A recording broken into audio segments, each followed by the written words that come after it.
بسم اللہ الرحمن الرحیم۔ السلام علیکم دوستو، امید ہے اللہ پاک کے کرم سے آپ سب ٹھیک ہوں گے۔ جو دوست میرے چینل پر نئے آئے ہیں وہ برائے مہربانی میرا چینل سبسکرائب کر دیں اور بیل نوٹیفیکیشن آن کر دیں تاکہ نئی آنے والی ویڈیو آپ کو سب سے پہلے مل جائے۔ تو چلیں کہانی کی طرف چلتے ہیں۔ یہاں کچھ نہیں ہے، میں دیکھتا ہوں کہ یہ کون ہے اور یہ ڈورونی آوازیں ہمارا کیا بگاڑ لیتی ہیں۔ میرے ان الفاظ سے ایک دم کمرے میں گونجنے والی آوازیں مدھم ہو گئی۔ میں نے گری ہوئی موم بتیاں سیدھی کیں اور ان میں سے ایک اٹھا کر کمرے کا جائزہ لینے لگا۔ مدھم آوازیں کانوں میں آ رہی تھی، لیکن یہ اندازہ نہیں ہوتا تھا کہ یہ کس رخ سے آتی ہیں۔ میں نے باری باری ہر دیوار سے کان لگائے اور ہر بار یہی محسوس ہوا کہ آواز اسی دیوار کے اندر سے آ رہی ہے، لیکن اندر سے آنے والی ان آوازوں کا کیا راز تھا؟ اس کا مطلب تو یہ تھا کہ مجھے دیواریں کھودنی پڑیں گی۔ نہ جانے کیوں اب مجھے یقین ہوتا جا رہا تھا کہ وہ لوگ جو اوشا کماری کے طلبگار ہیں یہ نہیں چاہتے کہ اوشا کماری کی شادی دیال سنگھ سے ہو، اور انہوں نے دیال سنگھ کو خوفزدہ یا کوئی اور کارروائی کرنے کے لیے دیواروں میں اسپیکر وغیرہ فٹ کر رکھے ہوں۔ بہرحال میرے دل میں اب خوف کا وہ گزر نہیں تھا جو پہلے تھا۔ میں بڑے اطمینان سے کمرے کی دیواریں ٹٹول رہا تھا۔ میری اس ہمت پر ان لوگوں کے اندر بھی ہمت پیدا ہوئی اور وہ بھی کمرے میں داخل ہو گئے تھے۔ تینوں نے اپنے اپنے ہاتھوں میں ریوالور پکڑے ہوئے تھے، جیسے شکار کھیلنے آئے ہوں۔ ابھی انہوں نے کمرے میں قدم رکھا ہی تھا کہ ایک بار پھر بھیانک اور خوفناک چیخوں کا طوفان بلند ہوا اور جلتی ہوئی موم بتیاں ہمارے ہاتھوں میں بجھ گئیں۔ حالانکہ ان کے بجھنے کا کوئی امکان نہیں تھا اور نہ ہی یہ بات سمجھ میں آئی تھی کہ یہ موم بتیاں کیسے بجھ گئیں۔ ساتھ ہی کمرہ پہلے سے زیادہ خوفناک اور زوردار چیخوں سے گونج رہا تھا اور یہ آوازیں تیز سے تیز تر ہوتی جا رہی تھی۔ مجھے یوں محسوس ہونے لگا جیسے کائنات پردے ہٹائے جا رہے ہوں اور کمرے کی چھت گرنے ہی والی ہو۔ ہمارے پیروں کے نیچے فرش بھی لرز رہا تھا اور زمین ہمیں اپنی جگہ سے ہلتی ہوئی محسوس ہو رہی تھی۔ اچانک ہی میں نے چیخ کر دیال سنگھ سے کہا، دیال سنگھ تم باہر آ جاؤ۔ موم بتیاں تمام بجھ گئی تھیں۔ دیال سنگھ سمجھ میں نہیں آ رہا تھا کہ کہاں ہے۔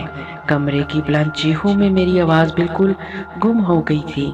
میں نے تاریکی میں ٹٹول کر دیال سنگھ کو زوردار دھکا دیا اور دروازے سے باہر جا پڑا۔ ایک بار پھر دیال سنگھ کے بھائی اور نیپالی کے حوصلے پست ہو گئے تھے، چنانچہ وہ بھی کمرے سے باہر نکل آئے۔ اب اس تاریکی میں اس کمرے میں مزید رہنا بیکار تھا۔ دل میرا بھی لرز رہا تھا ان خوفناک آوازوں سے اور یوں محسوس ہو رہا تھا جیسے اگر ہم کمرے سے نہ نکلے تو مر جائیں گے۔ چنانچہ میں بھی کمرے سے باہر نکل آیا اور جیسے ہی میں کمرے سے باہر نکلا اچانک ایک گہری خاموشی چھا گئی۔ ہم لوگ سکتے کے عالم میں کھڑے ہوئے تھے۔ اتنی بار ہمت کر کے ہم کچھ کرنے کے لیے یہاں تک پہنچتے تھے لیکن کچھ نہیں کر پاتے تھے۔ بہرحال چند لمحے یہ خاموشی طاری رہی اور پھر اچانک ہی ایک خوفناک قہقہ بلند ہوا اور اس کے بعد بدستور قہقے ابلنے لگے، جیسے حویلی کا سیب ہمارے خوف پر ہمارا مذاق اڑا رہا ہو۔ آخرکار ہم وہاں سے چل پڑے اور جب ہم راہداری کے آخری سرے پر پہنچے تو وہ قہقے بند ہو گئے۔ دیال سنگھ کی قیام گاہ جنوبی حصے میں تھی۔ وہاں پہنچ کر بڑے اور وسیع کمرے میں پہنچ گئے۔ کمرے کی دیواریں، چھت اور فرش سیاہ پتھر کا تھا۔ ایک بہت بڑا لیمپ روشن تھا۔ نہ صرف دیال سنگھ بلکہ باقی دونوں افراد کے چہرے بھی خوف سے ہلدی کی طرح زرد ہو رہے تھے۔ دیال سنگھ نے آنکھیں بیچ کر گردن جھٹکتے ہوئے کہا، مجھے پتہ نہیں چلتا اور میں سمجھتا ہوں کہ کوئی پتہ چلے گا بھی نہیں۔ میں کل ہی اس کمرے کو کھدوا دوں گا، اس سے کچھ فرق نہیں پڑے گا۔ میں نے اپنی پیشانی سے پسینہ پونچھتے ہوئے کہا، اس لیے مائی ڈیئر دیال سنگھ کہ اب ہمیں کسی بدروح کی موجودگی کے امکان پر بھی غور کرنا ہوگا۔ کیا تم بدروحوں پر یقین رکھتے ہو؟ وکرم سنگھ نے سوال کیا اور میں نے مسکراتی نگاہوں سے اسے دیکھتے ہوئے کہنے لگا، کیوں، تمہارا کیا خیال ہے وکرم سنگھ؟ کیا تم بدروحوں پر یقین نہیں رکھتے؟ ہرگز نہیں، لیکن بس تو پھر تم مجھے بتاؤ کہ کیا کہتے ہو اس سلسلے میں؟ کیا یہ کام کسی انسان کا ہے؟ فرض کرو ہم کمرہ کھدوا بھی دیتے ہیں، اور اگر یہ آوازیں اس کے بعد بھی بند نہ ہوئیں تو کیا ہوگا؟ میں سمجھتا ہوں کہ جذبات یا جوش میں آئے بغیر ٹھنڈے دل و دماغ سے اس معاملے پر غور کریں۔ اگر یہ ہمارے جیسے گوشت پوست کے بنے ہوئے کسی انسان کی شرارت ہے تو آخرکار ہم اس کا سراغ لگا ہی لیں گے، اور اگر یہ کسی مافوق الفطرت کا کارنامہ ہے تب بھی کچھ نہ کچھ کیا جائے گا۔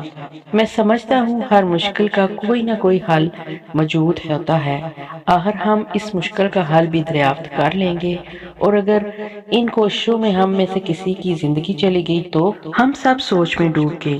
کچھ دیر بعد دیال سنگھ نے بڑبڑاتے ہوئے کہا، بات انا کی آ جاتی ہے، اگر اوشا کماری سے شادی کا معاملہ نہ ہوتا تو میں خاموشی سے شام گڑھ چھوڑ دیتا یا اس عمارت کو کبھی نہ خریدتا۔ اب اگر میں اس سے دستبردار ہوتا ہوں تو یہ میری بے عزتی ہے، اور پھر کچھ لوگوں سے شرط بھی لگی ہے، کچھ بھی ہو جائے میں اسی حویلی میں ہنی مون مناؤں گا۔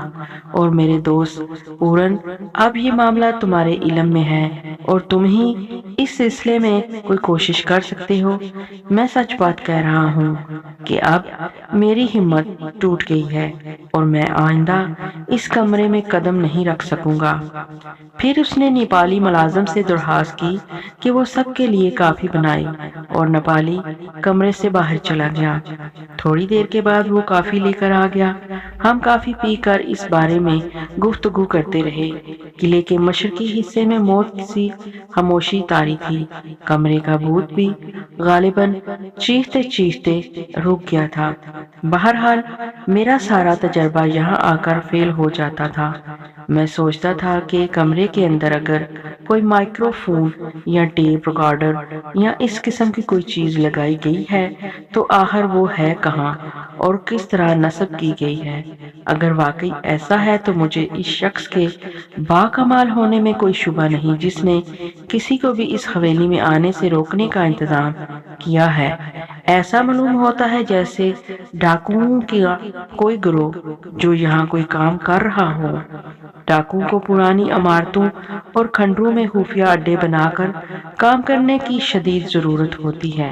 بہرحال میں اس بارے میں جتنا سوچتا نئی نئی باتیں ذہن میں آ جاتی۔ یہ تو طے تھا کہ ان بھیانک آوازوں اور خوفناک چیخوں کا کوئی مقصد ضرور تھا، اور اس حویلی کے اندر کچھ ایسی قوتوں نے اپنا کھیل شروع کر رکھا تھا جن کے بارے میں یہ نہیں معلوم تھا کہ وہ کیا چاہتی ہیں۔ البتہ ایک بات نے نہ جانے کیوں میرے ذہن پر مسلط ہو گئی تھی، اور وہ یہ تھی کہ جو کچھ بھی ہے لیکن دیال سنگھ کی زندگی ضرور خطرے میں ہے۔ بہرحال ایسے ہی تصورات ذہن میں آتے تھے جو ذرا عجیب تھے، اور ان کا تذکرہ تک میں دیال سنگھ سے نہیں کر سکتا تھا۔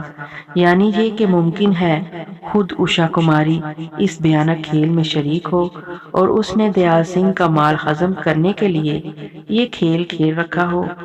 بہرحال جو بھی تھا، لیکن میری دلچسپی اپنی جگہ برقرار تھی، اور میں ہر قیمت پر ان خوفناک آوازوں کا راز معلوم کرنا چاہتا تھا۔ اس رات بھی یہی سوچتے سوچتے مجھ پر ہلکی ہلکی سی غنودگی طاری ہو گئی تھی۔ میری یہ خوابگاہ حویلی کے اس حصے میں واقع تھی جو زیادہ بہتر حالت میں تھی، اگرچہ اس کی دیواریں اور چھتوں کا رنگ سیاہ پڑ چکا تھا۔ لکڑی کے بنے ہوئے دروازے اور اونچی اونچی کھڑکیاں خستہ حالت میں تھیں، لیکن یہ کمرہ بالکل محفوظ تھا۔ غالباً دیال سنگھ اس دوران کوٹھی کے حصوں کی تعزئین اور آرائش کرتا رہا تھا، چنانچہ اس میں بھی اعلیٰ درجے کا فرنیچر موجود تھا، لیکن زمانہ قدیم کی چند کرسیاں، میز، لیمپ اور کراکری کا کچھ سامان بھی یادگار کے طور پر رکھ دیا گیا تھا۔ میرے کمرے کا دروازہ ایک راہداری میں کھلتا تھا، اور اس راہداری میں لاتعداد روغنی تصویریں لگی ہوئی تھیں۔ پتہ نہیں یہ تصویریں کس کس کی تھیں، لیکن ان کے رنگ اور نقوش مدھم پڑ چکے تھے۔ اس جگہ کو زیادہ خوبصورت بنانے کے لیے تصویروں کے گرد لمبی لمبی موم بتیاں روشن کی جاتی اور ان کی جلملاتی اور کانپتی روشنی ان دیواروں پر پڑتی اور تصویریں زیادہ بھیانک نظر آتی۔ البتہ ان کے فریم بہت خوبصورت اور مضبوط تھے۔ اس گیلری کے آخری سرے پر دوسرا دروازہ تھا جو اس حویلی کے آخری حصے پر کھلتا تھا اور آسیب زدہ کمرے تک پہنچنے کے لیے تقریباً 5 فٹ لمبی ایک اور راہداری عبور کرنی پڑتی تھی۔ اس گیلری اور راہداری کے دونوں دروازے بند کر دیے جائیں تو مشرقی حصے میں پیدا ہونے والی آوازیں میرے کمرے تک آسانی سے نہیں آ سکتی تھی، لیکن ٹھیک 2 بجے جب میں نے ساز کی ہلکی ہلکی آواز سنی تو مجھے یوں محسوس ہوا جیسے یہ آواز میرے بالکل قریب بلکہ میرے کمرے کے دروازے کے سامنے سے آ رہی ہے۔ آواز اس قدر تیز تھی کہ میرے ہوش و حواس پوری طرح جاگ گئی اور میں بستر سے اٹھ کر بیٹھ گیا۔ میں نے اس ساز پر غور کیا۔ اندازہ یہ تھا کہ یہ ساز اس سے پہلے کبھی نہیں سنا گیا، یا پھر اگر فلموں وغیرہ میں اس طرح کی آوازیں سنیں تو خاص طور پر سے جیسے عرب کے صحراؤں میں بدو دف بجاتے ہیں۔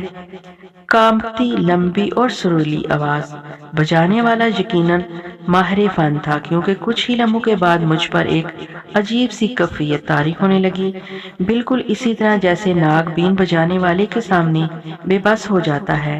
میرا بھی یہی حال ہوتا جا رہا تھا۔ رات کے 2 بجے اس ویران اور سنسان قلعے میں کسی نامعلوم ہستی کے یوں ساز بجانے سے مجھ پر دہشت اور خوف کا جو غلبہ ہونا چاہیے تھا وہ بالکل نہیں تھا۔ اس کے برعکس دل میں ایک عجیب نوعیت کی فرحت اور طبیعت میں اطمینان سا پیدا ہو رہا تھا۔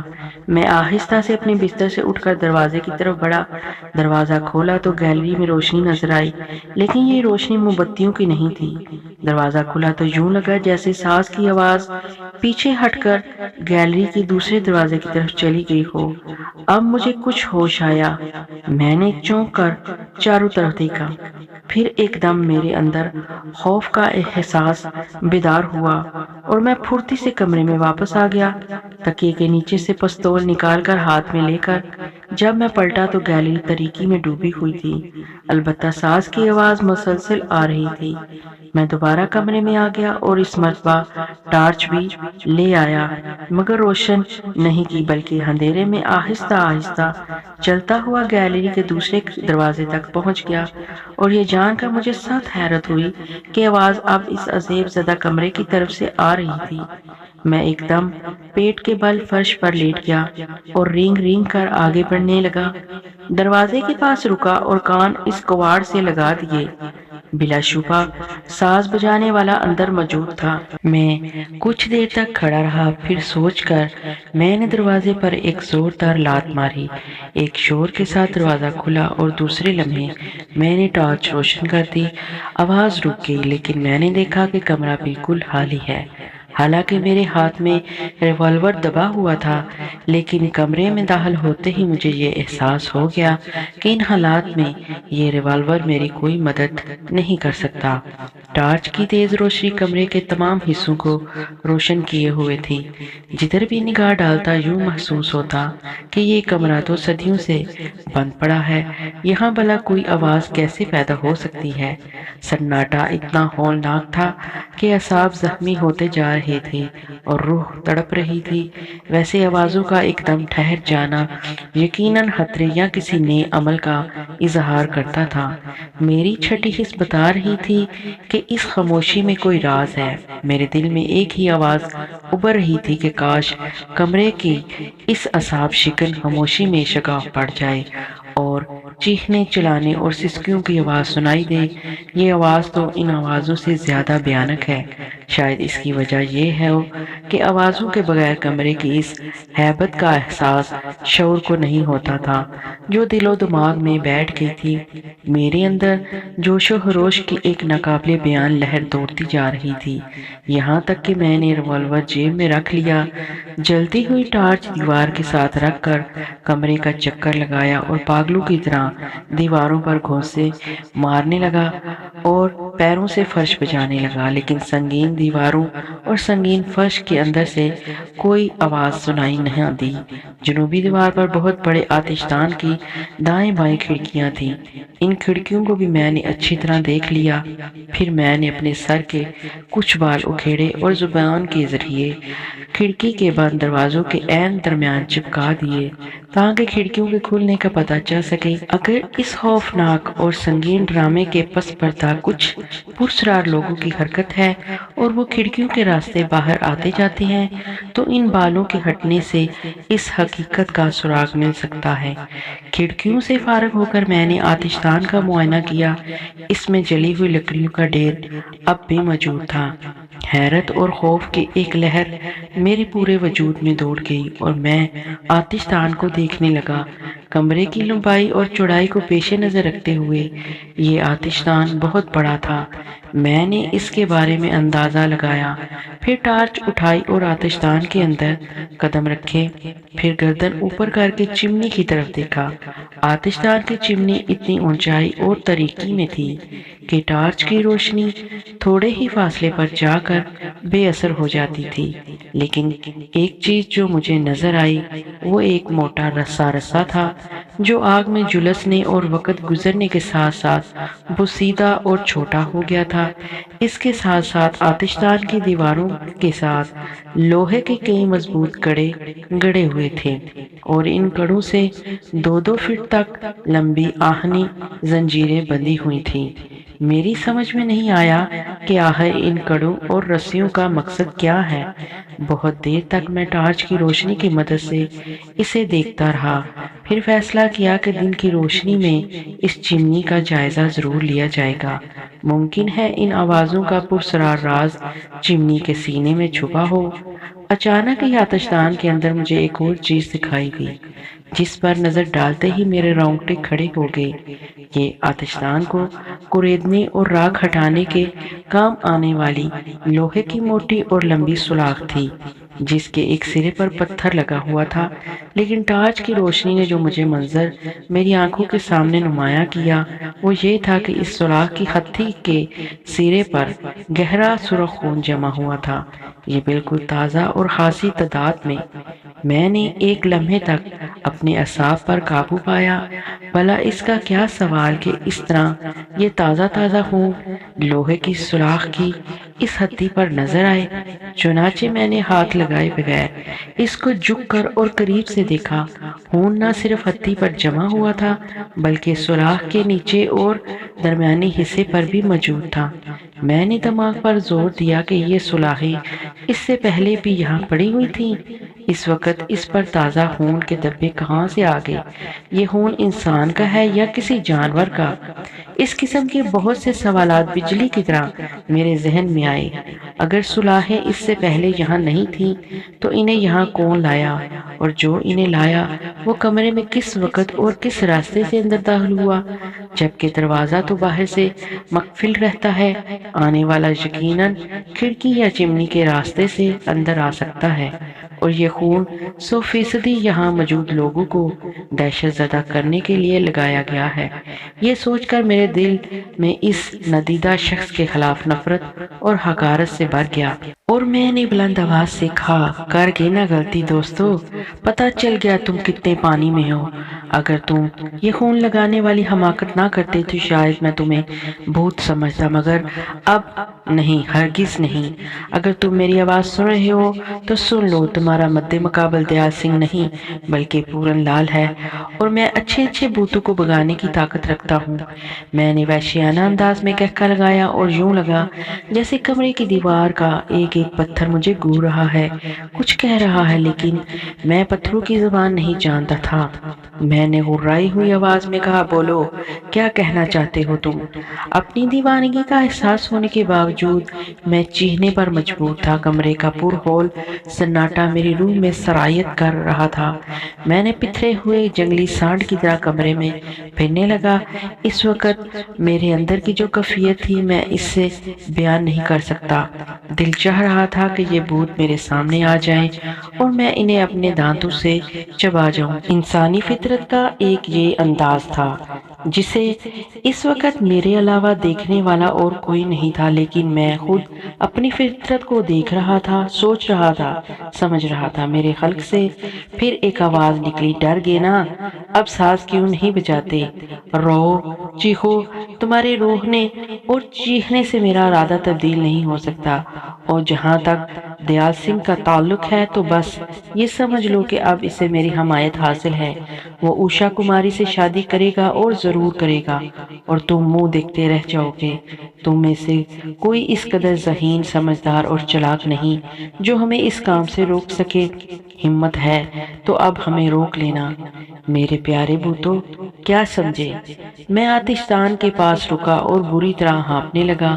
میرا جسم پسینے سے تر تھا۔ اسی جوش کے عالم میں میں نے ریوالور پھینک کر لوہے کی خون آلود سلاخ اٹھا لی، اور سلاخ کو چھوتے ہی جیسے بھونچال آ گیا، کمرہ دفعتاً ہولناک آوازوں سے گونج اٹھا، اور مجھے یوں لگا جیسے آوازوں کے برچھے اور تلواریں چاروں طرف سے مجھ پر چل رہی ہیں۔ میں نے سلاخ فرش پر دے ماری، اور لوہے کی مضبوط نہایت موٹی سلاخ نازک شیشے کی مانند فرش پر گری اور ٹکڑے ٹکڑے ہو گئی۔ اس کے اندر کے خون کے فوارے ابل پڑے، اور میں نے اس کو ابلتے خون کو دیکھا۔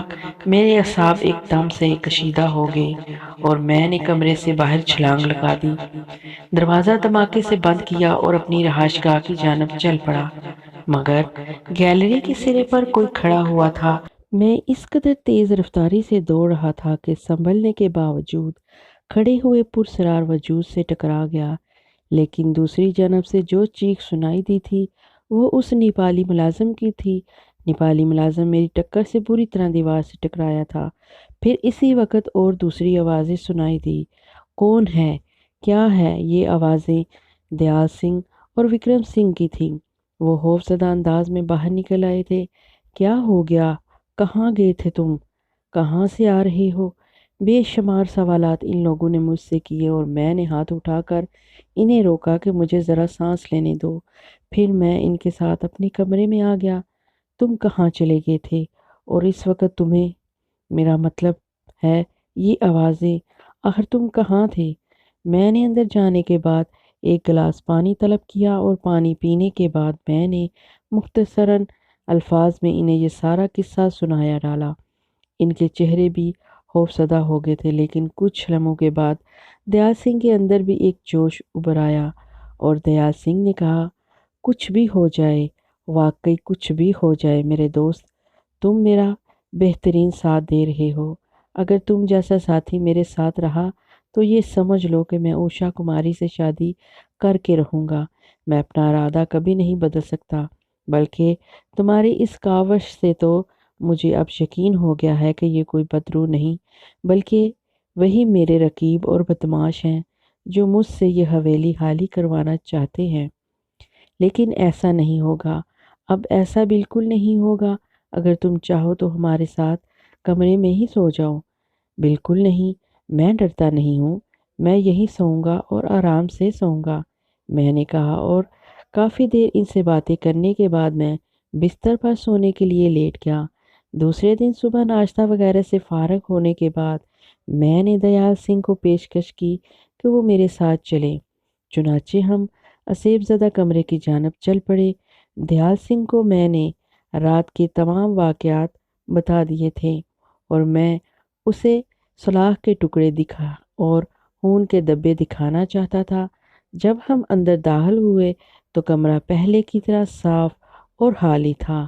میں آنکھیں پھاڑ پھاڑ کر ادھر ادھر دیکھنے لگا۔